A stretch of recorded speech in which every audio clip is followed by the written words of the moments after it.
ಕೆಲ ದಿನಗಳಿಂದ ಬೆಳಗಾವಿಯಲ್ಲಿ ಚಳಿಗಾಲದ ಅಧಿವೇಶನ ನಡೀತಾ ಇದೆ. ಕಳೆದ ವಾರ ಸಾಕಷ್ಟು ವಿಚಾರಗಳಿಗೆ ಸುದ್ದಿಯಾಗಿತ್ತು.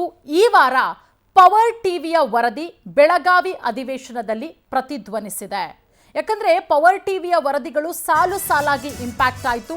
ಅದರಲ್ಲಿ ಮುನಿರತ್ನ ಏಡ್ಸ್ ಟ್ಯಾಪ್ ಪ್ರಕರಣ ಕೂಡ ಬಂತು. ಬೆಳಗಾವಿ ಅಧಿವೇಶನದಲ್ಲಿ ಪ್ರತಿಬಂಧಿಸಿದ ಪವರ್ಫುಲ್ ವರದಿ, ಸದನದಲ್ಲಿ ಏಡ್ಸ್ ಟ್ಯಾಪ್ ಎಂಎಲ್ಎ ಮುನಿರತ್ನ ಪ್ರಕರಣದ ಪ್ರತಿಧ್ವನಿ. ನಿನ್ನೆ ತಡರಾತ್ರಿಯವರೆಗೂ ನಡೆದಂತಹ ಸದನದಲ್ಲಿ ಬಿರುಸಿನ ವಾಗ್ವಾದಗಳಾಗುತ್ತೆ. ವಕ್ಫ್ ಅಸ್ತ್ರ ಹಿಡಿದು ಆಡಳಿತ ಪಕ್ಷದ ಮೇಲೆ ವಿಪಕ್ಷಗಳು ಸವಾರಿ. ಮುನಿರತ್ನ ಪ್ರತ್ಯಾಸ್ತ್ರವನ್ನ ಹಿಡಿದು ವಿಪಕ್ಷಗಳಿಗೆ ಕಾಂಗ್ರೆಸ್ ತಿರುಗೇಟನ್ನ ಕೊಟ್ಟಿದೆ. ಮುನಿರತ್ನ ಜಾತಿ ನಿಂದನೆ ಕೇಸನ್ನ ಕಾಂಗ್ರೆಸ್ ಪಡೆ ಪ್ರಸ್ತಾಪ ಮಾಡಿರೋದು. ದಲಿತ ವಿರೋಧ ಮುನಿರತ್ನ ವಜಾ ಮಾಡುವಂತೆ ಶಾಸಕ ನರೇಂದ್ರ ಸ್ವಾಮಿ ಪಟ್ಟು ಹಿಡಿತಾರೆ. ಮುನಿರತ್ನ ಪ್ರಕರಣ ಸಂಬಂಧ ಆಡಳಿತ ಹಾಗೆ ವಿಪಕ್ಷಗಳ ನಡುವೆ ಜೋರಾಗಿ ಜಟಾಪಟಿ ಆಗುತ್ತೆ. ಸದನದಲ್ಲಿ ಮುನಿರತ್ನ ವಿರುದ್ಧ ಧಿಕ್ಕಾರದ ಘೋಷಣೆಗಳನ್ನ ಕೂಗಿ ಕೈಪಡೆ ತೀವ್ರ ಆಕ್ರೋಶವನ್ನ ವ್ಯಕ್ತಪಡಿಸ್ತಾರೆ. ನೋಡಿ, ನರೇಂದ್ರ ಸ್ವಾಮಿ ಪಟ್ಟು ಹಿಡಿತಾರೆ. ದಲಿತ ವಿರೋಧಿ ಹೇಳಿಕೆಯನ್ನ ಕೊಟ್ಟಿದ್ದಾರೆ. ಕೂಡಲೇ ಅವರನ್ನ ವಜಾ ಮಾಡಬೇಕು ಅನ್ನುವ ಆಗ್ರಹ ಕೂಡ ಕೇಳಬರುತ್ತೆ.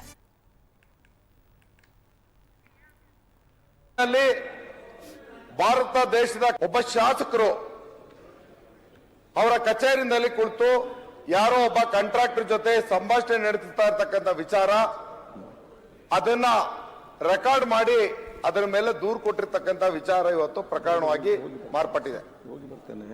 ಆ ಪ್ರಕರಣದಲ್ಲಿ ಅವ್ರು ಮಾತಾಡಿರ್ತಕ್ಕಂಥ ಮಾತು ಇವತ್ತು SIT ಮುಖಾಂತರ FSL ಗೆ ಆ ಒಂದು ರೆಕಾರ್ಡೆಡ್ ಮೆಸೇಜ್ ಅನ್ನ ಕಳಿಸಲಾಗಿ FSL ಇಂದ ಇವತ್ತು ವರದಿ ಬಂದಿದೆ. ಈ ಮಾತಾಡಿರ್ತಕ್ಕಂಥ ವ್ಯಕ್ತಿ ಯಾರ ಮೇಲೆ ದೂರಿದೆಯೋ ಅದೇ ವ್ಯಕ್ತಿಯ ಒಂದು ಧ್ವನಿ ಅನ್ನೋದನ್ನ ಇವತ್ತು ಖಾತ್ರಿಪಡಿಸಿ FSL ಇವತ್ತು ಆ ರಿಪೋರ್ಟ್ ಅನ್ನ ಕೊಟ್ಟಿದೆ. ನನ್ನ ಆಕ್ಷೇಪಣೆ ಇಷ್ಟೇ, ಇಲ್ಲಿ ನಾವೆಲ್ಲರೂ ಕೂಡ ನಿನ್ನೆ ತಡರಾತ್ರಿ 12:45 ಕೂಡ ಸ್ಪೀಕರ್ ಸದನವನ್ನ ನಡೆಸಿದ್ದಾರೆ. ಗಮನ ಸೆಳೆಯುವ ಪ್ರಶ್ನಾವಳಿ ಮೇಲೆ ಉತ್ತರ ಪಡೆದಂತಹ ಶಾಸಕರು ಉತ್ತರ ಕರ್ನಾಟಕದ ಸಮಸ್ಯೆಗಳ ಬಗ್ಗೆಯೂ ಕೂಡ ಸದನದಲ್ಲಿ ಚರ್ಚೆಯಾಗಿದೆ. ನಿನ್ನೆಯಿಂದ ಶುರುವಾಗಿರೋದು ಉತ್ತರ ಕರ್ನಾಟಕ ಭಾಗದ ಸಮಸ್ಯೆಗಳ ಬಗ್ಗೆ ಶಾಸಕರು ಚರ್ಚೆಯಲ್ಲಿ ಭಾಗಿಯಾಗ್ತಾರೆ. ನಿನ್ನೆಯೇ ಉತ್ತರ ಕರ್ನಾಟಕ ರೈತ ಮುಖಂಡರ ಜೊತೆಗೆ ಸಿಎಂ ಸಿದ್ದರಾಮಯ್ಯ ಅವರು ಕೂಡ ಚರ್ಚೆ ಮಾಡಿದ್ದಾರೆ. ಮುಖ್ಯವಾಗಿ ಅಪ್ಪರ್ ಕೃಷ್ಣ ಪ್ರಾಜೆಕ್ಟ್ ಜಾರಿಯ ಕುರಿತು ಮಂಥನ ಆಗುತ್ತೆ. 2023ರ ಅಂದಾಜಿನ ಪ್ರಕಾರ ಯೋಜನೆಗೆ 1 ಲಕ್ಷ ಕೋಟಿ ಬೇಕು. ತಡ ಮಾಡಿದ್ರೆ ಯೋಜನೆ ಜಾರಿಯ ವೆಚ್ಚ 2 ಲಕ್ಷ ಕೋಟಿಗೆ ಹೆಚ್ಚಾಗುತ್ತೆ. 7 ರಿಂದ 8 ಜಿಲ್ಲೆಗಳ 15 ಲಕ್ಷ ಎಕರೆಗೂ ಹೆಚ್ಚು ಭೂಮಿಗೆ ನೀರಾವರಿ ಯೋಜನೆಗೆ ನೀಡ್ತಾ ಇರುವಂತಹ ಹಣ 3 ರಿಂದ 4 ಸಾವಿರ ಕೋಟಿ ಮಾತ್ರ. ಇನ್ನು ನಂಜುಂಡಪ್ಪ ವರದಿ ಜಾರಿಗೂ ಕೂಡ ಸರ್ಕಾರಗಳ ಬದ್ಧತೆ ಇಲ್ಲ. ಉತ್ತರ ಕರ್ನಾಟಕ ವಿಚಾರದ ಬಗ್ಗೆ ಒಂದಷ್ಟು ಚರ್ಚೆಗಳಾಗತ್ತೆ ನಿನ್ನೆಯಿಂದ. SC ST ವಿರೋಧಿ ಬಿಜೆಪಿ ಜೆಡಿಎಸ್ ದೌರ್ಜನ್ಯ ಮಾಡ್ತಿರೋ ಬಿಜೆಪಿ ಜೆಡಿಎಸ್ ದೌರ್ಜನ್ಯ ಮಾಡ್ತಾ ಬಿಜೆಪಿ ಜೆಡಿಎಸ್ ದಲಿತರ ಆಹ್ವಾನ ಮಾಡ್ತಾ ಇರ್ತಕ್ಕಂಥ ಬಿಜೆಪಿ ಕಾಂಗ್ರೆಸ್ಗೆ SC ST ಅವರಿಗೆ ಅಂಬೇಡ್ಕರ್ ಅವರಿಗೆ ಕಾಂಗ್ರೆಸ್ಗೆ ಅಂಬೇಡ್ಕರ್ ಅವರಿಗೆ ಕಾಂಗ್ರೆಸ್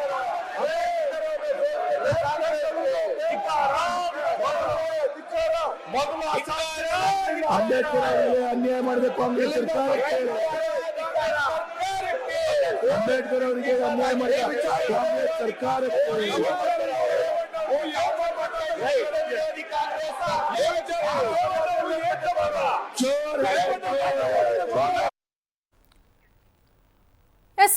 ಬೆಳಗಾವಿ ಸಂಗ್ರಾಮ ನಡೀತಾ ಇದೆ. ಇನ್ನೇನು 19ಕ್ಕೆ ಬೆಳಗಾವಿ ಚಳಿಗಾಲದ ಅಧಿವೇಶನ ಕೂಡ ಮುಗಿಯುತ್ತೆ.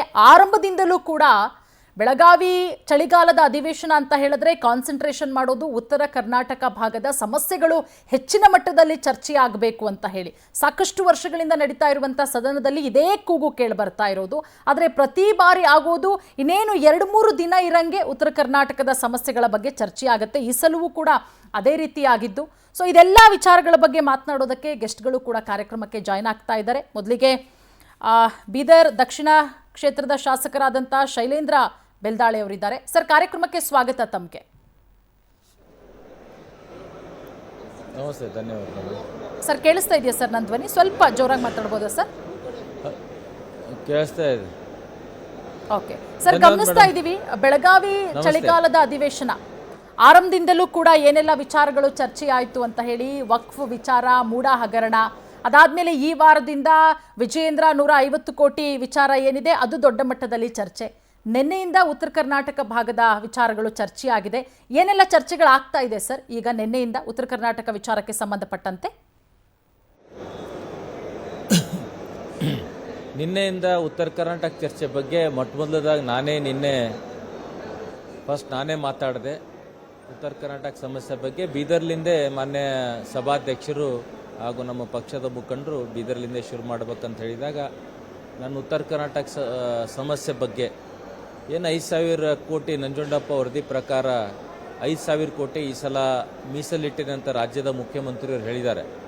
ಅದರ 3,000 ಅಷ್ಟೇ ಮ್ಯಾಕ್ರೋ ಮತ್ತು ಮೈಕ್ರೋ ಯೋಜನೆಯಲ್ಲಿ ಎಲ್ಲ ಶಾಸಕರಿಗೆ ಅನುದಾನ ಹಂಚಿ, ಅದರಲ್ಲಿ ಮತ್ತು ಉಸ್ತುವಾರಿ ಸಚಿವರು ಕೂಡ ಅವ್ರ ಪವರ್ಸಲ್ಲಿ ಜಾಸ್ತಿ ದುಡ್ಡನ್ನು ಹಣವನ್ನು ಮೀಸಲಿಟ್ಕೊಂಡಿದ್ದಾರೆ. ಇನ್ನು 2,000 ಕೋಟಿ ಬಗ್ಗೆ ಅದು ಮುಖ್ಯಮಂತ್ರಿನೇ ಹತ್ರನೇ ಅದು ಅವ್ರ ವಿಭಜನೆ ಕೊಟ್ಟಿದ್ದಾರೆ. 5,000 ಕೋಟಿ ಎಲ್ಲ ಶಾಸಕರಿಗೆ ಹಣ ಹಂಚಿಕೆ ಮಾಡಬೇಕಂತ ಆದೇಶ ಇದೆ ಮತ್ತು ಕಾನೂನು ಕೂಡ ಇದೆ.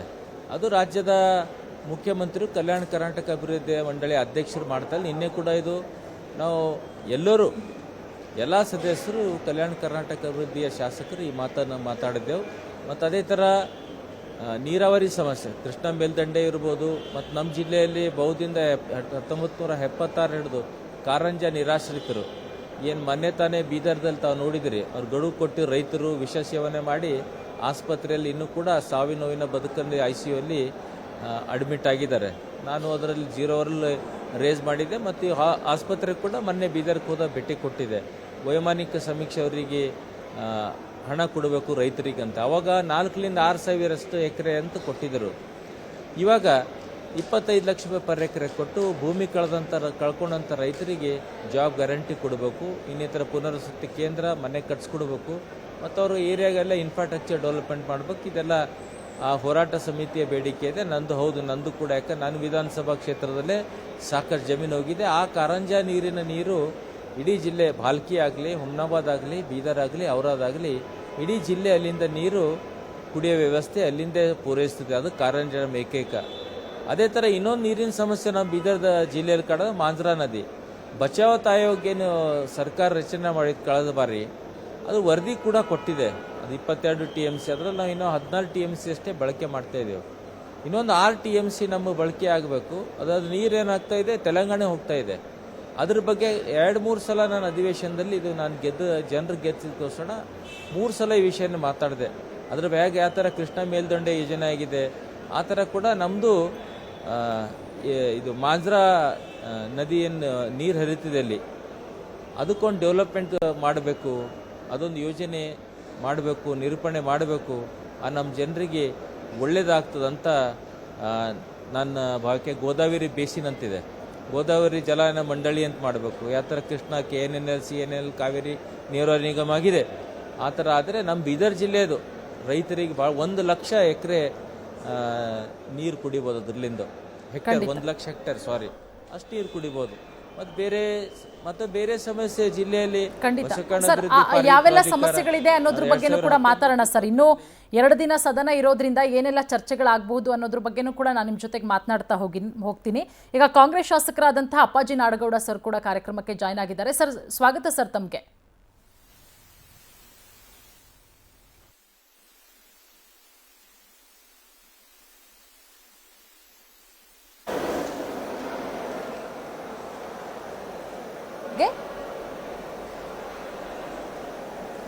ಹಲೋ ಸರ್ ಕೇಳಿಸ್ತಾ ಇದೆ ಸರ್. ಕಾರ್ಯಕ್ರಮಕ್ಕೆ ಸ್ವಾಗತ ಸರ್ ತಮಗೆ.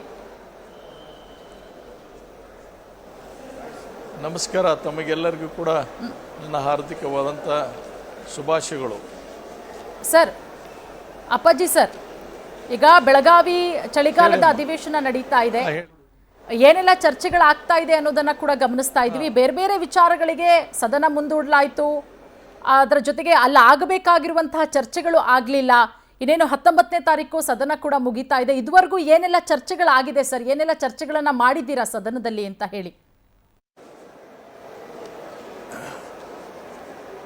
ಒಂದು 2-3 ದಿವಸ ಹೋದ ವಾರದಲ್ಲಿ ಅಷ್ಟೊಂದು ಸ್ವಲ್ಪ ಸರಿಯಾಗಿ ನಡೀಲಿಲ್ಲ. ಯಾಕಂದರೆ ಹಲವಾರು ವಿಷಯಗಳು ಪ್ರಸ್ತಾಪ ಆಯಿತು, ವಿರೋಧ ಪಕ್ಷದವರು ಅದಕ್ಕೆ ಗಲಾಟೆ ಮಾಡಿದರು. ಹೀಗಾಗಿ ಸದನದಲ್ಲಿ ಸರಿಯಾದಂಥ ರೀತಿಯಲ್ಲಿ ಸದನ ನಡೀಲಿಲ್ಲ. ಆದರೆ ಈ ವಾರದಲ್ಲಿ ಸದನ ನಿಯಮಾನುಸಾರವಾಗಿ ನಡೀತಾ ಇದೆ. ಇದು ಭಾಳ ಸಂತೋಷವಾಗಿರ್ತಕ್ಕಂಥ ವಿಷಯ. ಹಾಗೂ ಉತ್ತರ ಕರ್ನಾಟಕದ ಬಗ್ಗೆ ಮಾತನಾಡಲಿಕ್ಕೆ ಹೊಸ ಸದಸ್ಯರಿಗೆ ಸ್ಪೀಕರ್ ಅವರು ಅವಕಾಶ ಮಾಡಿಕೊಟ್ಟಿದ್ದಾರೆ. ನಿನ್ನೆಯಿಂದ ಕೂಡ ಭಾಳ ಸುದೀರ್ಘವಾದಂಥ ಚರ್ಚೆಯಲ್ಲಿ ಎಲ್ಲರೂ ಪಾಲ್ಗೊಳ್ತಾ ಇದ್ದಾರೆ. ಇನ್ನು ನಾಳೆ ನಾಡ್ದು ಉತ್ತರ ಕರ್ನಾಟಕದ ವಿಷಯ ನಾಳೆ ಒಂದು ದಿವಸ ಚರ್ಚೆ, ನಂತರ ಅದರ ಬಗ್ಗೆ ಉತ್ತರವನ್ನು ಸರ್ಕಾರ ಕೊಡಲಿದೆ. ಅದಾದ ಮೇಲೆ ಗುರುವಾರ ಸಾಯಂಕಾಲ ಸದನ ಏನಪ್ಪ ಅಂದ್ರೆ ಮುಂದೆ ದೂಡಲಾಗುತ್ತೆ ಅನ್ನುವಂಥದ್ದು ವದಂತಿ ನಮಗೆ ಸಿಕ್ಕಿದೆ. ಆಮೇಲೆ ಬಿಲ್ಗಳು ಕೂಡ ಪಾಸ್ ಆಗ್ತಾ ಇದ್ದಾವೆ. ಈಗ ಫೈನಾನ್ಸ್ ಬಿಲ್ಸ್ ಕೂಡ ಇವತ್ತು ಮುಖ್ಯಮಂತ್ರಿಯವರು ಅದನ್ನು ಪಡೆದರು. ಹೀಗಾಗಿ ಅದು ಕೂಡ ಇವತ್ತು ಎಲ್ಲರೂ ಏನಪ್ಪ ಅಂದರೆ ಸದನದಲ್ಲಿ ಅದಕ್ಕೂ ಒಪ್ಪಿಗೆ ಕೊಟ್ಟಂಥದ್ದಾಗಿದೆ. 18,000 ಅರೌಂಡ್ ಅಬೌಟ್ 18,000 ಕೋಟಿ ರೂಪಾಯಿದ ಒಪ್ಪಿಗೆಯನ್ನು ಪಡೆದಿದ್ದಾರೆ. ಸದನ ಈಗ ಚೆನ್ನಾಗಿ ನಡೀತಾ ಇದೆ. ನಾವು ಈಗ ಇನ್ನೊಂದು ಸರ್, ಈಗ ಬೆಳಗಾವಿ ಚಳಿಗಾಲದ ಅಧಿವೇಶನ ಅಂತ ಹೇಳಿದ್ರೆ ಪ್ರಮುಖವಾಗಿ ಅಲ್ಲಿ ಕಾನ್ಸಂಟ್ರೇಷನ್ ಮಾಡಬೇಕಾದಂತಹ ವಿಚಾರ ಉತ್ತರ ಕರ್ನಾಟಕ ಭಾಗದ ಸಮಸ್ಯೆಗಳು.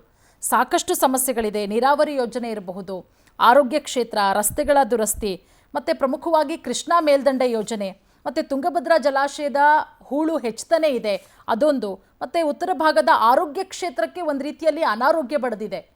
ಯಾಕಂದರೆ ಬಾಣಂತಿಯರ ಸರಣಿ ಸಾವುಗಳಾಗ್ತಾ ಇದೆ. ಈ ವಿಚಾರಕ್ಕೆ ಸಂಬಂಧಪಟ್ಟಂತೆ ಏನೆಲ್ಲ ಚರ್ಚೆಗಳಾಗಿದೆ? ಯಾಕಂದರೆ ನೀವು ಹೇಳಿದ್ರಿ ಕಳೆದ ವಾರ ಬರೀ ಬೇರೆ ಬೇರೆ ವಿಚಾರಗಳಿಗೇನೆ ಕಾಲಹರಣ ಆಗೋಯ್ತು. ವಕ್ಫ್ ವಿಚಾರ, ಮೂಡ ವಿಚಾರಕ್ಕೆ ಸಂಬಂಧಪಟ್ಟಂತೆಯೇ ಸದನ ಮುಂದೂಡಲಾಯಿತು, ಗದ್ದಲ ಕೋಲಾಹಲ ಆಗೋಯ್ತು. ಈ ವಾರ ಬಂದರೆ ವಿಜಯೇಂದ್ರ 150 ಕೋಟಿ ಆಮಿಷ ಏನಿದೆ ಆ ವಿಚಾರ ಒಂದೆರಡು ದಿನ ಇಡೀ ಸದನವನ್ನು ತಿಂದು ಹಾಕ್ತು. ಇನ್ನು ನಿನ್ನೆಯಿಂದ ಚರ್ಚೆಗೆ ಬಂದಿರೋದು, ನಾಳೆವರೆಗೂ ಏನಾಗುತ್ತೆ? ನಾಳೆ ಫೈನಲ್ ಡೇ ಆಗಿರೋದ್ರಿಂದ ಚರ್ಚೆ ಮಾಡೋದಕ್ಕೆ ಏನಾಗುತ್ತೆ ಉತ್ತರ ಕರ್ನಾಟಕ ವಿಚಾರಕ್ಕೆ ಸಂಬಂಧಪಟ್ಟಂತೆ ಚರ್ಚೆಗಳು ಅಂತ ಹೇಳಿ? ನಾಳೆ ದಿವಸ ಉತ್ತರ ಕರ್ನಾಟಕದ ಚರ್ಚೆ ಮುಂದುವರಿತಾ ಇದೆ. ವಿರೋಧ ಪಕ್ಷದವರು ಕೂಡ ಅದಕ್ಕೆಲ್ಲ ಒಪ್ಪಿಗೆಯನ್ನು ನೀಡಿದ್ದಾರೆ. ಹೀಗಾಗಿ ನಾಳೆಗೆ ಕೆಲವು ಸೀನಿಯರ್ಸ್ ಎಲ್ಲ ಮಾತನಾಡ್ತಾ ಇದ್ದಾರೆ. ನಾನು ಕೂಡ ಮಾತಾಡತಕ್ಕಂಥ ಒಂದು ಅವಕಾಶ ಸಿಗ್ಬೋದು. ಸೊ ನಾಳೆ ದಿವಸ ಭಾಳ ಪ್ರಮುಖವಾಗಿ ಉತ್ತರ ಕರ್ನಾಟಕದ ವಿಷಯಗಳೇ ಹೆಚ್ಚು ಚರ್ಚೆ ಆಗುತ್ತೆ. ತಾವೇನು ನೀರಾವರಿ ಬಗ್ಗೆ ಹೇಳಿದ್ರಿ, ನೀರಾವರಿ ಬಗ್ಗೆ ವಿಶೇಷವಾಗಿ ನಮ್ಮ ಕೃಷ್ಣಾ ಯೋಜನೆ ಆಗಿರ್ಬೋದು, ಮತ್ತು ಇಲ್ಲಿ ಸೌಕರ್ಯಗಳಾಗಿರ್ಬೋದು, ವೈದ್ಯಕೀಯ ಸವಲತ್ತುಗಳಾಗಿರ್ಬೋದು, ಇದೆಲ್ಲದರ ಬಗ್ಗೆ ನಾಳೆ ದಿವಸ ಬೆಳಕನ್ನು ಚೆಲ್ಲಲಿಕ್ಕೆ ಸಾಧ್ಯ ಆಗುತ್ತೆ ಅನ್ನುವಂಥ ಮಾತನ್ನು ಹೇಳ್ತೀವಿ. ಮತ್ತು ಈಗಾಗಲೇ ಸಾಕಷ್ಟು ಜನ ವಿರೋಧ ಪಕ್ಷದವರು ಮತ್ತು ಆಡಳಿತ ಪಕ್ಷದ ಸದಸ್ಯರು ಸಾಕಷ್ಟು ಮಾತನಾಡಿದ್ದಾರೆ. ಅದು ನಾಳೆ ದಿವಸ ಅದಕ್ಕೆ ಏನು ಸರ್ಕಾರ ಮಾಡಬಹುದಾಗಿದೆ ಅನ್ನುವಂಥದ್ದನ್ನು ಕೂಡ ನಾವು ತಿಳ್ಕೊಬೋದಾಗುತ್ತೆ. ಖಂಡಿತ ಖಂಡಿತ. ಶೈಲೇಂದ್ರ ಬೆಲ್ದಾಳೆ, ಸರ್ಕಾರ ಆಶ್ವಾಸನೆ ಕೊಟ್ಟಿದೆ. ಯಾವುದೇ ಪ್ರಸಂಗದಲ್ಲಿ ಕೂಡ ಈ ಏನು ನಾವು 524.256 ಏನು ನೀರಾವರಿ 3ನೇ ಹಂತದ ಯೋಜನೆ ಏನಿದೆ ಅದನ್ನು ಏನು ನಾವು ಅಕ್ವಿಜಿಷನ್ ಮಾಡ್ಕೋಬೇಕಾಗಿದೆ, ವಿಶೇಷವಾಗಿ ಭೂ ಸ್ವಾಧೀನ ಪಡಿಸ್ಕೋಬೇಕಾಗಿದೆ. ಆ ಪ್ರಕ್ರಿಯೆಯನ್ನು ಕೂಡ 3 ವರ್ಷದಲ್ಲಿ ನಾವು ಪೂರ್ತಿಗೊಳಿಸ್ತೇವೆ ಅನ್ನುವಂಥದ್ದು ನಿನ್ನೆ ರೈತರ ಬಂದಂಥ ಒಂದು ನಿಯೋಗ ಏನಿತ್ತು, ಆ ನಿಯೋಗದ ಒಂದು ಮನವಿ ಮೇರೆಗೆ ಆಶ್ವಾಸನೆ ಕೊಟ್ಟಿದ್ದಾಗಿದೆ ಅನ್ನುವಂಥದ್ದನ್ನು ಕೂಡ ಅದನ್ನೇ ಈಗ ಅದು ಕನ್ಸೆಂಟ್ ಅಕ್ವಿಜಿಷನ್ ಆಗಬೇಕು. ಯಾವುದೇ ಪ್ರಸಂಗದಲ್ಲಿ ಇದು ರೆಫರಲ್ ಕೇಸಸ್ ಆಗಬಾರ್ದು, ಅಪೀಲ್ ಆಗಬಾರ್ದು. ಆಮೇಲೆ ಅದಾದ ನಂತರ ಈಗಾಗಲೇ ನೋಡ್ತಾ ಇದ್ದೀವಿ ವಿಳಂಬ ಆಗುತ್ತೆ, ಕೋರ್ಟಿನ ಮುಖಾಂತರ ಮಾಡೋದ್ರಿಂದ ವಿಳಂಬ ಆಗುತ್ತೆ, ಯೋಜನೆ ವಿಳಂಬ ಆಗುತ್ತೆ ಅನ್ನುವಂಥದ್ದು ಅಂಶಗಳು ಬಂತು. ಆನಂತರ ವಿಳಂಬ ಆಗಲಿಕ್ಕೆ ಕಾರಣಗಳೇನು, ಆಂಧ್ರ ಪ್ರದೇಶ ಮತ್ತು ತೆಲಂಗಾಣ ಅನ್ನುವಂಥದ್ದು ಅವರವ್ರ ಮಧ್ಯೆ ಇರತಕ್ಕಂಥ ಭಿನ್ನಾಭಿಪ್ರಾಯದಲ್ಲಿ ಕೋರ್ಟಿಗೆ ಸುಪ್ರೀಂ ಕೋರ್ಟಿಗೆ ಹೋದಂಥ ವಿಷಯದಲ್ಲಿ ನಮಗೆ ವಿಳಂಬ ಆಯಿತು.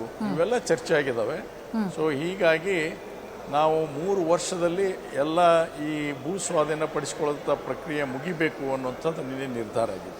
ಖಂಡಿತ ಹೀಗಾಗಿ ಅದೊಂದು ಒಳ್ಳೆಯ ಬೆಳವಣಿಗೆ ಅಂತ ನಾನು ತಿಳ್ಕೊಂಡಿದ್ದೇನೆ. ಬೆಳವಣಿಗೆ ಅಂತ ಶೈಲೇಂದ್ರ ಬೆಲ್ದಾಳೆ ಸರ್, ಈ ನಿಟ್ಟಿನಲ್ಲಿ ಬೆಳಗಾವಿ ಚಳಿಗಾಲದ ಅಧಿವೇಶನದಲ್ಲಿ ಸರ್ಕಾರವನ್ನ ಯಾವ ರೀತಿ ನೀವು ಕೆಲವೊಂದಿಷ್ಟು ಸಮಸ್ಯೆಗಳಿದೆ ಉತ್ತರ ಕರ್ನಾಟಕ ವಿಚಾರ ಅಂತ ಬಂದಾಗ ರೈತರು ಹಾಗೆ ಸಾರ್ವಜನಿಕರು ಸಾಕಷ್ಟು ಸಮಸ್ಯೆಗಳನ್ನು ಎದುರಿಸ್ತಾ ಇರ್ತೀರಾ, ಅದನ್ನ ಸರ್ಕಾರಕ್ಕೆ ಯಾವ ರೀತಿ ನೀವು ವಿರೋಧ ಪಕ್ಷದವರಾಗಿ ಮನದಟ್ಟು ಮಾಡಿಕೊಡುವಂತ ಕೆಲಸಗಳಾಗ್ತಾ ಇದೆ ಅಂತ ಹೇಳಿ ಸದನದಲ್ಲಿ? ಮೇಡಮ್, ಸೆಪ್ಟೆಂಬರ್ 17ಕ್ಕೆ ಕಲ್ಯಾಣ ಕರ್ನಾಟಕ ಅಭಿವೃದ್ಧಿಗೋಸ್ಕರ ಮಾನ್ಯ ಮುಖ್ಯಮಂತ್ರಿಗಳು ಇಡೀ ಕ್ಯಾಬಿನೆಟ್ ಗುಲ್ಬರ್ಗದಲ್ಲಿ ವಿಶೇಷ ಕ್ಯಾಬಿನೆಟ್ ಮಾಡಿದ್ರು. ಸೆಪ್ಟೆಂಬರ್ 17ಕ್ಕೆ ಸುಮಾರು 18,000 ಕೋಟಿದೇನೋ ಅದು ಅನುಷ್ಠಾನ ತರಬೇಕಂತ ಅಪ್ರೂವಲ್ ಕೊಟ್ಟರು. ಒಂದೂ ನಯಾ ಪೈಸೆ ಇನ್ನತನ ಇಂಪ್ಲಿಮೆಂಟ್ ಆಗಿಲ್ಲ. ತಾವು ನೋಡ್ಬೋದು, ನಿನ್ನೆ ಹಿಡಿದು ಚರ್ಚೆ ನೋಡ್ತಾ ಇದ್ದೀರಿ. ಈಗ ಎಷ್ಟು 3 ತಿಂಗಳಾಯ್ತು. September 17, September, October, November, December 3 ತಿಂಗಳಾಯ್ತು. ಅದೇ ಇಂಪ್ಲಿಮೆಂಟೇಷನ್ ಆಗಿಲ್ಲ. ಇನ್ನ ಕಲ್ಯಾಣ ಕರ್ನಾಟಕ ಅಭಿವೃದ್ಧಿ 2,000 ಕೋಟಿ ಅವ್ರ ಹತ್ರನೇ ಇದೆ. ನೀರಾವರಿ ಇನ್ನ ನಿನ್ನೆ ನೋಡಿದ ಅಲ್ಮಟ್ಟಿದೆಲ್ಲ ರೈತರು ಇಲ್ಲೇ ಕೂತಿರಂತ. ನಮ್ ಕಾರಂಜ ರೈತರು ಇಲ್ಲೇ ಇದೆ. ಸಾಕಷ್ಟು ರೈತರ ಸಮಸ್ಯೆ ಇತ್ಯರ್ಥ ಮಾಡಬೇಕಾಗಿದೆ ಸರ್ಕಾರ. ಶೈಲೇಂದ್ರ ಬೆಲ್ದಾಳೆ ಸರ್, ಯಾವುದು ಕಾಲ ಶೈಲೇಂದ್ರ ಬೆಲ್ದಾಳೆ ಸರ್, ಒಂದೇ ನಿಮಿಷ ಹಾಗೆ ಇರಿ ಸರ್. ಅಪ್ಪಾಜಿ ನಾಡಗೌಡ ಸರ್, ಒಂದು ನಿಮಿಷ ಹಾಗೆ ಹೋಲ್ಡ್ ಅಲ್ಲಿರಿ. ಶೈಲೇಂದ್ರ ಬೆಲ್ದಾಳೆ ಸರ್ ಮಾತನಾಡ್ತಾ ಇದ್ದಾರೆ, ಅವ್ರು ಮುಗಿಸ್ಬಿಡ್ಲಿ. ಮಾತಾಡಿ ಸರ್. ಅದೇ ಈ ತರ ಆಗಿದೆ. ಮತ್ತೆ ಕಾಲಹರಣ ಯಾವುದು ತಾವೇನು ಇವಾಗ ಹೇಳಿದ್ರೆ ವಿಜೇಂದ್ರ ಅವ್ರ ಪ್ರಕರಣ, ಇಲ್ಲಿ ಕಾಲಹರಣ ನಿನ್ನೆ ಅವರು ಮೊನ್ನೆ ಪ್ರಿಯಾಂಕ್ ಖರ್ಗೆ ಅವ್ರು ಕೇಳಿದ್ರು. ನಿನ್ನೆ ಸದನದಲ್ಲಿ ಮಾನ್ಯ ನಮ್ಮ ರಾಜ್ಯಾಧ್ಯಕ್ಷರು ನಮ್ಮ ನಾಯಕರಾದ ವಿಜೇಂದ್ರ ನಿನ್ನೆ ಉತ್ತರ ಕೊಟ್ಟಿದ್ದಾರೆ. ಅಷ್ಟು ಸಿಬಿಐ ಮೇಲೆ ಗೌರವ ರಾಜ್ಯದ ಮುಖ್ಯಮಂತ್ರಿಗೆ ಬಂದಿದೆ. ಪ್ರಿಯಾಂಕ್ ಖರ್ಗೆ ಅವರು ಬಹಳ ಸಂತೋಷ. ಎಲ್ಲ ಹಗರಣಗಳು, ಮೂಢ ಆಗ್ಲಿ, ವಾಲ್ಮೀಕಿ ಹಗರಣ ಆಗ್ಲಿ, ಮತ್ತೆ ಇದು ಅಬ್ಕಾರಿ ಹಗರಣ ಆಗಲಿ, ವಾಕ್ ಹಗರಣ, ಇವೆಲ್ಲನೇ ಸಿಬಿಐ ಕೊಡ್ಲಿ. ಅವ್ರ ಹತ್ರನೇ ಇದೆಲ್ಲ ಕ್ಯಾಬಿನೆಟ್ ದಲ್ಲಿ ಡಿಸಿಷನ್ ತಗೊಲಿ. ಸುಮ್ನೆ ಅಪಾದನೆ ಮಾಡೋದು ಸರಿ ಇಲ್ಲ. ಇದು ಮೊನ್ನೆ ನಮ್ಮ ರಾಜ್ಯಾಧ್ಯಕ್ಷರು ಕೂಡ ನಿನ್ನೆ ಹಿಡಿದು ಕ್ಲಾರಿಫಿಕೇಶನ್ ಕೊಟ್ಟಿದ್ದಾರೆ. ನಿಮ್ಮ ಮಾಧ್ಯಮ ಕೂಡ ಕೊಟ್ಟಿದ್ದಾರೆ. ಅವ್ರ ಸಿಬಿಐ ಮೇಲೆ ನಂಬಿಕೆ ಆಗಿದೆ ರಾಜ್ಯ ಮುಖ್ಯಮಂತ್ರಿಗಳು, ಬಹಳ ಸಂತೋಷದ ವಿಷಯ. ನಮ್ಮ ರಾಜ್ಯಾಧ್ಯಕ್ಷ ಹೇಳಿದೆ ಎಲ್ಲವನ್ನೇ ಸಿಬಿಐ ಎನ್ಕ್ವೈರಿ ಕೊಡಿ, ನಂದೇನು ಅಪೇಕ್ಷೆ ಇಲ್ಲ ಅಂತ ಹೇಳಿದ್ದಾರೆ. ಅದು ಉತ್ತರ ಕರ್ನಾಟಕ ಬಗ್ಗೆ ಇವತ್ತು ಕೂಡ ಒಳ್ಳೆ ಹೆಲ್ದಿ ಡಿಸ್ಕಷನ್ ಆಯ್ತು. ಈಗ ಅಪ್ಪಾಜಿ ಅವ್ರು ಹೇಳ್ದಂಗೆ ನಾಳೆ ಕೂಡ ಉತ್ತರ ಕರ್ನಾಟಕ ಬಗ್ಗೆ ಚರ್ಚೆ ಆಗುತ್ತೆ. ಒಟ್ಟಲ್ಲಿ ಸಮಸ್ಯೆ ನಾವೇನು 9 ದಿವಸ 10 ದಿವಸದಲ್ಲಿ 2 ದಿವಸ ಪಾಪ ನಮ್ಮ ಮಾಜಿ ಮುಖ್ಯಮಂತ್ರಿಗಳು ಸ್ವರ್ಗವಾಸ ಆಗಿದ್ರು. ಅದಕ್ಕೆ 2 ದಿವಸ ಸೆಷನ್ ಇದು ಆಯ್ತು. ಅದೇನು ಹೇಳಿಕ್ ಬರಲ್ಲ, ಯಾಕಂದ್ರೆ ಯಾವಾಗ ಏನಾಗ್ತದೆ ಏನು ಗೊತ್ತಾಗಲ್ಲ ಸಮಯ. ಅದಕ್ಕೆ ಪಾಪ ಅವ್ರದ್ದು ಸ್ವರ್ಗವಾಸ ಆಗಿದ್ ಕಡೆ 2 ದಿನ ಹಾಲಿಡೇ ಇತ್ತು. ಮತ್ತೆ ಒಂದಿನ ಮಂಡ್ಯದಲ್ಲಿ ಕನ್ನಡ ಶೈಲೇಂದ್ರ ಸರ್ ಮಾತಾಡ್ತೀನಿ ನಾನು ನಿಮ್ಮ ಜೊತೆಗೆ ಮಾತಾಡ್ತೀನಿ ನಾನು. ಅಪ್ಪಾಜಿ ನಾಡಗೌಡ ಸರ್, ಈಗ ಪ್ರತಿ ಬಾರಿಯೂ ಕೂಡ ನಾನು ಆಗಲೇ ಹೇಳಿದೆ, ಉತ್ತರ ಕರ್ನಾಟಕ ಭಾಗ ಅಂತ ಬೆಳಗಾವಿಯಲ್ಲಿ ಚಳಿಗಾಲದ ಅಧಿವೇಶನ ಶುರುವಾಗುತ್ತೆ ಅಂತ ಹೇಳಿದ್ರೆ ಮೊದಲ ಪ್ರಾಶಸ್ತ್ಯ ಕೊಡೋದು ಉತ್ತರ ಕರ್ನಾಟಕ ಭಾಗದ ಸಮಸ್ಯೆಗಳು ಮೊದಲು ಚರ್ಚೆಗೆ ಬರಬೇಕು ಅಂತ ಹೇಳಿ. ಬರೀ ಬಾಯಿ ಮಾತೇ ಆಗುತ್ತೆ ಹೊರತು ಮೊದಲಂತೂ ಯಾವಾಗಲೂ ಚರ್ಚೆಗೆ ಬರಲ್ಲ, ಬರೋದೇ ಕೊನೆಗೆ. ಈ ನಿಟ್ಟಿನಲ್ಲಿ ಸರ್ಕಾರದ ಬದ್ಧತೆ ಹೇಗಿರಬೇಕು ಅಂತ ಹೇಳಿ, ಈಗ ಉತ್ತರ ಕರ್ನಾಟಕ ವಿಚಾರವನ್ನು ತಗೊಂಡ್ರೆ ಅಥವಾ ಬೇರೆ ಬೇರೆ ಸಮಸ್ಯೆಗಳ ಬಗ್ಗೆ ಚರ್ಚೆ ಮಾಡ್ತಾ ಹೋದ್ರೆ ಸರ್ಕಾರದ ಬದ್ಧತೆ ಆ ವಿಚಾರಗಳಲ್ಲಿ ಹೇಗಿರಬೇಕು ಅಂತ ಹೇಳಿ. ಈಗ ಅದರಿಂದ ಸರ್ಕಾರ ಯಾವುದೇ ರೀತಿಯಾದಂಥ ಮುಖವನ್ನು ತಿರುಗಿಸ್ಕೊಂಡು ಹೋಗ್ತಕ್ಕಂಥ ಪ್ರಶ್ನೆ ಉದ್ಭವ ಆಗೋದಿಲ್ಲ. ಬೆಳಗಾಂ ಸೆಷನ್ ಕರೆಯುವಂಥ ಉದ್ದೇಶನ ಅದಾಗಿರೋದ್ರಿಂದ ಮೊದಲೇ ದಿವಸದಿಂದ ಕೂಡ ನಾವು ಉತ್ತರ ಕರ್ನಾಟಕದ ಬಗ್ಗೆ ಚಿಂತನೆ ಮಾಡಬೇಕು ಅನ್ನುವ ಕಲ್ಪನೆಯಿಂದಾನೇ ಇದನ್ನ ನಾವು ಪ್ರಾರಂಭ ಮಾಡಿರ್ತೇವೆ. ಆದರೆ ಅನಿವಾರ್ಯ ಕೆಲವೊಮ್ಮೆ ನಾವು ಕಾಣ್ಕೊಳ್ಳೋದಿಲ್ಲ. ಈಗಿಲ್ಲಿ ಹೋರಾಟಗಳು ಪ್ರಾರಂಭ ಆಯ್ತು ಮತ್ತು ನೋಡಿದ್ದೀವಿ, ರೈತರ ಹೋರಾಟ ಆಗಿರ್ಬೋದು, ಪಂಚಮಸಾಲಿ ನಮ್ಮ ಸಮುದಾಯದ ಒಂದು 2A ಕೊಡತಕ್ಕಂಥ ಅದು ಆಗಿರ್ಬೋದು. ಹೀಗೆ ಒಂದಿಲ್ಲ ಒಂದು ರೀತಿಯಾದಂಥ ಕೆಲವು ಪ್ರತಿಭಟನೆಗಳು ಪ್ರಾರಂಭ ಆಯಿತು. ಸೊ ಇವೆಲ್ಲನೂ ಕೂಡ ಆಗದೇ ಇರತಕ್ಕಂಥದ್ದು ಭಾಳ ಒಳ್ಳೆಯದು. ಆದರೆ ಆಗಿದೆ ಅಂದಮೇಲೆ ಅದು ನಿಜವಾಗಿಯೂ ಕೂಡ ಎಲ್ಲರಿಗೂ ಬೇಸರ ತರ್ತಕ್ಕಂಥ ವಿಚಾರ. ಅದು ಯಾರೂ ಅದರ ಬಗ್ಗೆ ಸಂತೋಷ ಪಡ್ತಕ್ಕಂಥ ವಿಚಾರ ಅಲ್ಲ. ಆದರೆ ಕರ್ನಾಟಕದಲ್ಲಿ ಇಲ್ಲಿ ಬೆಳಗಾವಿ ಬಂದ ತಕ್ಷಣ ಇವು ಯಾಕೆಲ್ಲ ನಡೀತಾವೆಪ್ಪ ಅಂತಂದರೆ, ಮೊದಲೇ ಮಾತು ನಾವು ಬೆಂಗಳೂರಿನಲ್ಲಿ ಈ ಸಮಸ್ಯೆಗಳು ಬರೋದಿಲ್ಲ. ಬೆಂಗಳೂರಿನಲ್ಲಿ ಈ ಸಮಸ್ಯೆಗಳು ಬರೋದಿಲ್ಲ. ಬೆಳಗಾವಿಗೆ ಬಂದ ತಕ್ಷಣ ಈ ಸಮಸ್ಯೆಗಳು ಬರ್ತವೆ. ಯಾಕೆ ಬರ್ತಾವೆ ಅಂದ್ರೆ ಇವತ್ತು ಕೂಡ ನಾವು ಹಿಂದೆ ಉಳಿದಿದ್ದೇವೆ ಅನ್ನುವಂತ ಎಲ್ಲ ರೀತಿಯಾಗಿ ಸಾಮಾಜಿಕವಾಗಿ, ಆಗುತ್ತೆ ಅಂತ ಹೇಳಿ ಸರ್, ನಿಮ್ಮಲ್ಲೂನು ಆರ್ಥಿಕವಾಗಿ ಅಲ್ಲ ಸರ್, ನಿಮ್ಮಲ್ಲೂ ಕೂಡ ಸಂಘಟಿತ ನಾಯಕರಿದ್ದಾರೆ, ಅವರು ಚರ್ಚೆ ಮಾಡಬಹುದಲ್ವಾ? ನೀವೇ ಹೇಳ್ತಾ ಇದ್ದೀರಾ ಬೆಂಗಳೂರಲ್ಲಿ ಸದನ ಆದಾಗ ಇಷ್ಟೊಂದು ವಿಚಾರಗಳ ಚರ್ಚೆಗಳಾಗಲ್ಲ. ಅದೇ ಹೇಳಿದ್ದೀನಿ, ಅದನ್ನೇ ಅದೇ ಅದೇ ಅದೇ ನಾನು ಅದಕ್ಕೆ ಬರ್ತಾ ಇದ್ದೀನಿ. ಈ ಬಂದ ತಕ್ಷಣ ಇದಕ್ಕಿಂತ ಹೆಚ್ಚಾಗಿ ಬೇರೆ ವಿಷಯಗಳು ಇವತ್ತು ಪ್ರಮುಖವಾಗಿರ್ತಕ್ಕಂಥ ವಿಷಯಗಳು ಮುಂದಾಗ್ಬಿಡ್ತವೆ. ಸೊ ಇದನ್ನ ತಡೆ ಹಿಡಿಲಿಕ್ಕೆ ನಾವೆಲ್ಲ ನಾಯಕರುಗಳಂತ ಏನು ಅನಿಸ್ಕೊಂತೀವಿ, ಏನೇ ಆಗಿರಲಿ, ಈ ಉತ್ತರ ಕರ್ನಾಟಕದ ಭಾಗದಲ್ಲಿ ಇರ್ತಕ್ಕಂಥ ರೈತ ಮುಖಂಡರಾಗಿರ್ಬೋದು, ರಾಜಕೀಯ ನಾಯಕರುಗಳಾಗಿರ್ಬೋದು, ಇವೆಲ್ಲನೂ ಕೂಡ ಒಂದು ವ್ಯವಸ್ಥಿತವಾಗಿ ಒಂದು ಸೌಹಾರ್ದ ರೀತಿಯಲ್ಲಿ ಇವನ್ನ ಚರ್ಚೆ ಮಾಡಲಿಕ್ಕೆ ಒಂದು ಅವಕಾಶವನ್ನು ಮಾಡ್ಕೋಬೇಕು ನಾವು. ಅದನ್ನು ಸಂಘರ್ಷಕ್ಕೆ ಇಳಿದು ಕೇಳ್ತಕ್ಕಂಥದ್ದು ಎಷ್ಟು ಮಟ್ಟಿಗೆ ಸರಿ ಅನ್ನುವಂಥದ್ದು ಒಮ್ಮೆ ನಾವು ಆಲೋಚನೆಗೆ ಬರಬೇಕಾಗ್ತದೆ. ಸೊ ಹಾಗಿದ್ದಾಗ ನಾವು ಮುಂದಿನ ದಿವಸದಲ್ಲಿ ಬಹುತೇಕ ನನಗನ್ಸುತ್ತೆ ಇದನ್ನು ಏನಾದರೂ ಈ ರೀತಿಯಾದಂಥ ಸೂಚನೆ ಬಂದಂಥ ಸಂದರ್ಭದಲ್ಲಿ ಪ್ರಮುಖವಾಗಿ ಈ ನಮ್ಮ ಸಭೆ ಪ್ರಾರಂಭ ಆಗೋಕ್ಕಿಂತ ಮುಂಚೆ, ವಿಧಾನಸಭೆ ಪ್ರಾರಂಭ ಆಗೋಕ್ಕಿಂತ ಮುಂಚೆ ಅವ್ರ ಜೊತೆ ಸಮಾಲೋಚನೆ ಮಾಡಿ ಇತ್ಯರ್ಥ ಮಾಡೋದಕ್ಕೆ ಪ್ರಯತ್ನ ಮಾಡೋದು ಬಹಳ ಅವಶ್ಯ ಅಂತ ನನಗನ್ನಿಸ್ತಾ ಇದೆ. ಇದನ್ನು ಮಾಡಲಿಕ್ಕೆ ಪ್ರಯತ್ನವನ್ನು ನಾವೆಲ್ಲರೂ ಮಾಡಬೇಕು, ಪಕ್ಷಾತೀತವಾಗಿ ಮಾಡಬೇಕು. ಶೈಲೇಂದ್ರ ಸರ್, ಒಂದಷ್ಟು ಪ್ರಶ್ನೆಗಳು ಜನರನ್ನ ಕೂಡ ಕಾಡ್ತಾ ಇರೋದು, ನಮ್ಮನ್ನ ಕೂಡ. ಯಾಕಂದ್ರೆ ಉತ್ತರ ಕರ್ನಾಟಕ ಹಿಂದುಳಿದಿದೆ ಅಂತ ಹೇಳಲಾಗತ್ತೆ. ನಿಮ್ಮ ಭಾಗದಲ್ಲೇನೆ ಸಾಕಷ್ಟು ಜನ ಮುಖ್ಯಮಂತ್ರಿಗಳಾಗಿದ್ದಾರೆ, ವೀರೇಂದ್ರ ಪಾಟೀಲ್ರಿಂದ ಹಿಡಿದು ಬಸವರಾಜ ಬೊಮ್ಮಾಯಿವರೆಗೂ ಕೂಡ. ಆದರೂ ಕೂಡ ಯಾಕೆ ಹಿಂದುಳಿದಿದೆ ಅಂತ ಹೇಳಿ, ಯಾಕೆ ಗಟ್ಟಿ ಧ್ವನಿಯನ್ನ ಸದನದಲ್ಲಿ ಪ್ರದರ್ಶನ ಮಾಡೋದಕ್ಕಾಗಲ್ಲ, ಯಾಕೆ ಸರ್ಕಾರದ ಕಣ್ತೆರೆಸೋದಕ್ಕಾಗಲ್ಲ ಅಂತ ಹೇಳುವಂತಹ ಒಂದಷ್ಟು ಪ್ರಶ್ನೆಗಳು ಹುಟ್ಟುಹಾಕ್ತಾ ಇರೋದು. ಇಲ್ಲ, ಸಾಕಷ್ಟು ಪ್ರಶ್ನೆಗಳು ಕಾಂಗ್ರೆಸ್ ಮಿತ್ರರು ಕೂಡ ಕೇಳ್ತಾರೆ, ನಮ್ಮ ಪಕ್ಷದವರು ಕೂಡ ಕೇಳ್ತಾರೆ, JDS ಪಕ್ಷದವರು ಕೂಡ ಕೇಳ್ತಾರೆ. ಉತ್ತರ ಕರ್ನಾಟಕ ಹೀಗೆ ಪಕ್ಷಾತೀತವಾಗಿ ಅಂತ ನಮ್ಮ ಹಿರಿಯ ಶಾಸಕರು ಅಪ್ಪಾಜಿ ಗೌಡರು ಹೇಳಿದರು. ಎಲ್ಲರೂ ಉತ್ತರ ಕರ್ನಾಟಕ ಅಭಿವೃದ್ಧಿ ಆಗಬೇಕಂತೆ ಇದೊಂದು ಅಧಿವೇಶನ ಆಗಿದೆ. ಮತ್ತು 2008ರಲ್ಲಿ ನಮ್ಮ ಮಾಜಿ ಮುಖ್ಯಮಂತ್ರಿಗಳು BS ಯಡಿಯೂರಪ್ಪ ಸಾಹೇಬರು ಇನಿಷಿಯೇಟ್ ತಗೊಂಡು ಇದನ್ನು ಕಟ್ಟಿಸಿದರು. ಇದು ರಾಜ್ಯಕ್ಕೆ ಗೊತ್ತಿದೆ, ತಮ್ಮನ್ನು ಕೂಡ ಗೊತ್ತಿದೆ. ಉತ್ತರ ಕರ್ನಾಟಕ ಬಗ್ಗೆ ಇಲ್ಲಿನ ಜನರು ಪ್ರಾಬ್ಲಮ್ ಸಾಲ್ವ್ ಮಾಡಬೇಕು. ಈಗ ಹೇಳಿದ್ರು ಅಪ್ಪಾಜಿಯವರು, ಇಲ್ಲಿ ಯಾಕೆ ಸ್ಟ್ರೈಕಿಗೆ ಬರ್ತಾರೆ ಅಂತ. ನಮ್ಮ ಜನರು ಇನ್ನೂ ಡೆವಲಪ್ಡ್ ಆಗಿಲ್ಲ.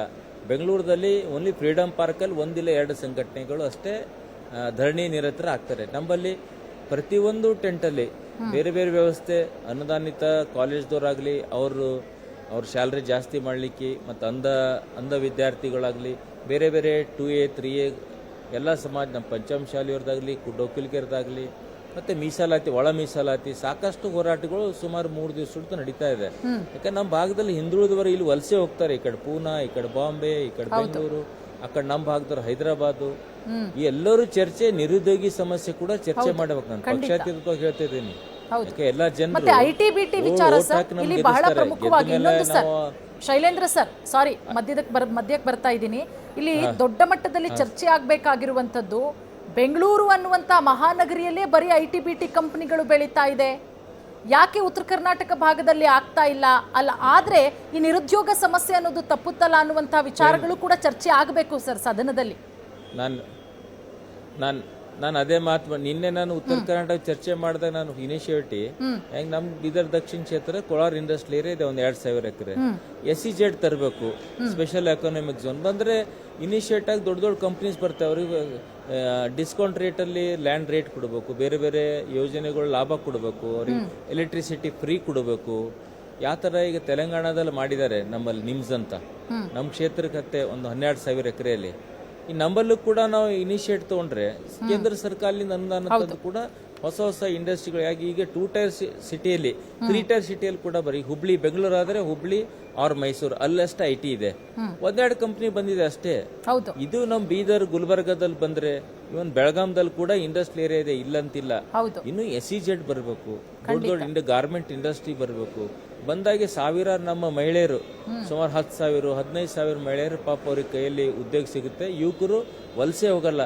ಮೇನ್ ಎಂಪ್ಲಾಯ್ಮೆಂಟ್, ಎಲ್ಲರೂ ಕೂಡ ಎಂಪ್ಲಾಯ್ಮೆಂಟ್ ನಿವಾರಣೆ ಮಾಡ್ಬೇಕಂತ ನನ್ನ ವಿನಂತಿ. ಖಂಡಿತ ಸರ್, ಖಂಡಿತ. ಅಪ್ಪಾಜಿ ನಾಡಗೌಡ ಸರ್, ಈಗ ನಾಳೆ ಇವತ್ತು ಒಂದಷ್ಟು ಚರ್ಚೆಗಳಾಗಿದೆ ಉತ್ತರ ಕರ್ನಾಟಕ ವಿಚಾರಕ್ಕೆ ಸಂಬಂಧಪಟ್ಟಂತೆ. ನಾಳೆ ಏನು ವಿಚಾರಗಳನ್ನ ಮುಂದಿಡ್ತೀರಾ ಸದನದಲ್ಲಿ? ಇಲ್ಲ, ವಿಶೇಷವಾಗಿ ಯಾವುದೇ ಒಂದು ಅಭಿವೃದ್ಧಿ ಆಗಬೇಕಾದ್ರೆ ಸಮಗ್ರ ಅಭಿವೃದ್ಧಿ ಆಗಬೇಕಾಗತ್ತೆ. ಹೌದು, ಅದು ಒಂದು ದೃಷ್ಟಿಕೋನದಿಂದ ಅಲ್ಲ. ಈಗ ನಂಜುಂಡಪ್ಪ ವರದಿ ಆಧಾರಿತವಾಗಿ ಇರ್ತಕ್ಕಂಥದ್ದನ್ನು ಅದನ್ನು ಬೇಸಿಸ್ ಆಗಿ ಇಟ್ಕೊಂಡು ಹೌದು, ಅದು ಒಂದು ನಮಗೆ ಗ್ರಂಥ ಅಂದರೂ ತಪ್ಪಾಗಲಿಕ್ಕಿಲ್ಲ. ಅವ್ರು ಮಾಡಿದಂಥ ರಿಪೋರ್ಟು ನಮಗೊಂದು ಗ್ರಂಥ ಅಂದರೂ ತಪ್ಪಾಗಲಿಕ್ಕಿಲ್ಲ. ಆ ಆಧಾರವನ್ನು ಇಟ್ಕೊಂಡು ನಾವು ಇವತ್ತು ಫ್ಯಾಕ್ಟ್ ಫೈಂಡಿಂಗ್ ಕಮಿಟಿ ಮುಖಾಂತರ ಮತ್ತೊಂದು ವರದಿಯನ್ನು ನೋಡಿಕೊಂಡು ನಾವು ಏನು ಹೇಳಿದ್ರಲ್ಲ, ಈಗ SEZ ಪ್ರಾರಂಭ ಮಾಡೋದಾಗಿರ್ಬೋದು, ಅದರ ಜೊತೆಯಾಗಿ ಇವತ್ತು SEZ ಕೇವಲ IT-BTಗೆ ಮಾತ್ರ ಅಲ್ಲ, ಇವತ್ತು ಫುಡ್ ಸೆಕ್ಟರ್ನಲ್ಲಿ ಅಂದರೆ ನಾವು ಈ ಹೇಗೆ ನಾವು ಇವತ್ತು ಅದನ್ನೆಲ್ಲ ಬೇರೆ ಬೇರೆ ರೀತಿಯಲ್ಲಿ ತರ್ಬೋದು, ಯಾವುದಕ್ಕೆ ಹೆಚ್ಚು ಯಾವ ಭಾಗದಲ್ಲಿ ಒತ್ತನ್ನು ಕೊಡಬೇಕು ಅನ್ನೋದನ್ನು ನೋಡಿಕೊಂಡು ಅದನ್ನೆಲ್ಲ ತರುವುದಕ್ಕೆ ಮುಂದಾಗಬೇಕು.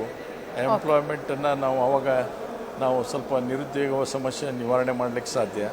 ಮತ್ತು ಶಿಕ್ಷಣದ ದೃಷ್ಟಿಯಿಂದ ಕೂಡ ನಾವು ಎಲ್ಲಿ ಹೊಸ ಯೂನಿವರ್ಸಿಟಿಗಳನ್ನು ಮತ್ತೆ ತರಬೇಕು, ಹಿಂದುಳಿದಂಥ ಜಿಲ್ಲೆಗಳಲ್ಲಿ ಎಲ್ಲಿ ತರಬೇಕು, ಶಿಕ್ಷಣಕ್ಕೆ ಎಲ್ಲಿ ಹೆಚ್ಚು ಒತ್ತು ಕೊಡಬೇಕು, ಇವೆಲ್ಲ ಸಮಗ್ರವಾಗಿರ್ತಕ್ಕಂಥ ಆಲೋಚನೆ ಮಾಡಿ, ರಸ್ತೆಗಳಾಗಿರ್ಬೋದು, ಮೂಲಭೂತ ಸೌಕರ್ಯಗಳಾಗಿರ್ಬೋದು, ನೀರಾವರಿ ಆಗಿರ್ಬೋದು, ಇವನ್ನೆಲ್ಲನೂ ಸಮಗ್ರವಾಗಿ ಆಲೋಚನೆ ಮಾಡಿ ಆ ದೃಷ್ಟಿಕೋನದಿಂದ ನಮ್ಮ ಹಣಕಾಸಿನ ವ್ಯವಸ್ಥೆ ಅದು ತಲುಪಿದರೆ ಖಂಡಿತವಾಗಿ ಉತ್ತರ ಕರ್ನಾಟಕ ಇನ್ನು ಬರುವಂಥ ದಿವಸದಲ್ಲಿ ಹಿಂದೆ ಉಳಿಯೋದಿಲ್ಲ ಅಂತ ನನ್ನ ನಂಬಿಕೆ. ಓಕೆ, ಧನ್ಯವಾದ ಅಪ್ಪಾಜಿ ನಾಡಗೌಡ ಸರ್. ಅದರ ಜೊತೆಗೆ ಶೈಲೇಂದ್ರ ಸರ್, ನಿಮಗೂ ಕೂಡ ಧನ್ಯವಾದ. ಕಾರ್ಯಕ್ರಮಕ್ಕೆ ಜಾಯ್ನ್ ಆಗಿ ಸಾಕಷ್ಟು ವಿಚಾರಗಳ ಬಗ್ಗೆ ಮಾತನಾಡಿದ್ದೀರಾ. ಧನ್ಯವಾದ ಮೇಡಮ್, ಧನ್ಯವಾದ. ಇದಿಷ್ಟು ಈವರೆಗಿನ ಸ್ಪೆಷಲ್ ರಿಪೋರ್ಟ್. ನೋಡ್ತಾ ಇರಿ ಪವರ್ ಟಿವಿ, ಇದು ನಿಮ್ಮ ಶಕ್ತಿ.